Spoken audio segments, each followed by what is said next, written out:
वाराणसी में कभी एक कर्तव्यनिष्ठ व सिलवान गृहस्थ रहा करता था। 3 बेटियों और एक पत्नी के साथ उसका एक छोटा सा घर संसार था, किंतु अल्प आयु में ही उसका निधन हो गया। मरणोपरांत उस गृहस्थ का पुनर्जन्म एक सोने का हंस के रूप में हुआ। पूर्व जन्म के उपादान और संस्कार उसमें इतने प्रबल थे कि वह अपने मनुष्य योनि के घटनाक्रम और उनकी भाषा को विस्मृत नहीं कर पाया। पूर्व जन्म के परिवार का मोह और उनके प्रति उसका लगाव उसके वर्तमान को भी प्रभावित कर रहा था। एक दिन वह अपने मोह के आवेश में आकर वाराणसी को उड़ चला, जहां उसकी पूर्व जन्म की पत्नी और 3 बेटियां रहा करती थी। घर के मुंडेर पर पहुंचकर जब उसने अपनी पत्नी और बेटियों को देखा तो उसका मन खिन्न हो उठा, क्योंकि उसके मरणोपरांत उसके परिवार की आर्थिक दशा दयनीय हो चुकी थी। उसकी पत्नी और बेटियां अब सुंदर वस्त्रों की जगह चिथड़ों में दिख रही थी। वैभव के सारे सामान भी वहां से तिरोहित हो चुके थे। फिर भी पूरे उल्लास के साथ उसने अपनी पत्नी और बेटियों का आलिंगन कर उन्हें अपना परिचय दिया और वापस लौटने से पूर्व उन्हें अपना एक सोने का पंख भी देता गया, जिसे बेचकर उसका परिवार वाले अपने दरिद्रता को कम कर सके।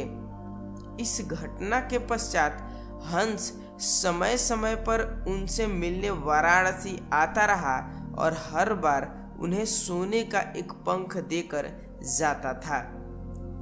बेटियां तो हंस की दानशीलता से संतुष्ट थी, मगर उसकी पत्नी बड़ी ही लोभी प्रवृत्ति की थी। उसने सोचा, क्यों न उस हंस के सारे पंख निकालकर एक ही पल में धनी बन जाए। बेटियों को भी उसने अपने मन की बात कही, मगर उसकी बेटियां ने उसका कड़ा विरोध किया। अगली बार जब हंस वहां आया तो संयोगवश उसकी बेटियां वहां नहीं थी। उसकी पत्नी ने तब उसे बड़े प्यार से पुचकारते हुए अपने करीब बुलाया।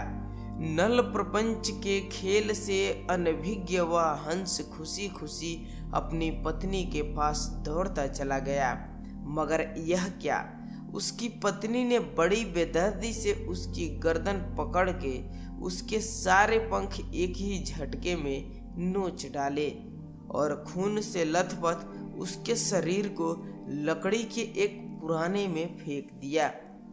फिर जब उन सोने के पंख को समेटना चाह रही थी तो उसके हाथों सिर्फ साधारण पंख ही लग रहे थे, क्योंकि हंस के पंख उसकी इच्छा के प्रतिकूल नोचे जाने पर साधारण हंस के समान हो जाते थे। बेटियां लौटकर घर आई तो उन्होंने अपने पूर्व जन्म के पिता को खून से सना देख उसके सोने के पंख भी लुप्त थे। उसने सारी बात समझ ली और हंस की तत्काल ही भरपूर सेवा शुरू कर दी और कुछ दिनों में हंस स्वस्थ भी हो गया।